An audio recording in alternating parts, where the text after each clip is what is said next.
প্রতিপক্ষ হোক না ক্লাব, তবুও অস্ট্রেলিয়ার মাটিতে বাংলাদেশ এ দল মেলবোর্ন রেনিগেটসকে উড়িয়ে দেবে সেটা বোধহয় কেউ ভাবতেও পারেনি। অচেনা কন্ডিশন, তার উপরে টি-20 নামক সংস্করণের সাথে বাংলাদেশের জন্মশত্রুতা। তবুও তারুণ্য নির্ভর দলটা তারুণ্যের শক্তিতে বড় জয় পেয়েছে। আরও স্পষ্ট করে বললে, তরুণ বোলারদের দাপটে ৭৭ রানে জিতেছে আকবর আলীরা। মেলবোর্নের দুই ওপেনার যখন চড়াও হতে শুরু করেছিলেন, তখন আবু হায়দার রনি আক্রমণে এসেই তুলে নেন ম্যাকডোনাল্ডের উইকেট। সেই শুরু, এরপর রাকিবুল ইসলাম আর আলিস ইসলামের মিলিত অবদানে আরও ৩ উইকেট দ্রুতই দখলে নেয় টিম টাইগার্স।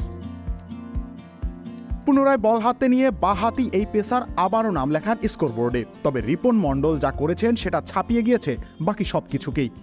১৫তম ওভারে রীতিমতো অতিমানব হয়ে উঠেছিলেন তিনি। এক ওভারে ৩ ব্যাটারকে প্যাভিলিয়নে ফিরিয়ে ফলাফল নির্ধারণ করে দেন। শেষমেশ ৯৩ রানেই গুটিয়ে গিয়েছে মেলবোর্ন রেনেগেটস। রিপন ছাড়াও ৩ উইকেট নিয়েছেন রাকিবুল। খামেরা তো দাগ হয় কিভাবে? এই যে ভাবি, দাগও যাবে রাগও যাবে, নিন চাকা সুপার হোয়াইট। বাকিদের মাঝে আলিস আর রনি নিয়েছেন ২টি করে উইকেট। আবু হায়দার রনি ছাড়া বাকিদের কারোই মূল জাতীয় দলের হয়ে খেলা হয়নি এখনো। তিনি নিজেও খেলেছেন মোটে ১৫টি আন্তর্জাতিক ম্যাচ। তাই বাংলাদেশ এ দলের বোলিং বিভাগকে অনভিজ্ঞই বলা যায়। অথচ অজি কন্ডিশনের কি দারুণভাবে মানিয়ে নিয়েছেন তারা। একেবারে পরিকল্পনা মাফিক বোলিং করেছেন। যাকে যখন দায়িত্ব দেওয়া হয়েছে সে তখন উইকেট এনে দিয়েছেন।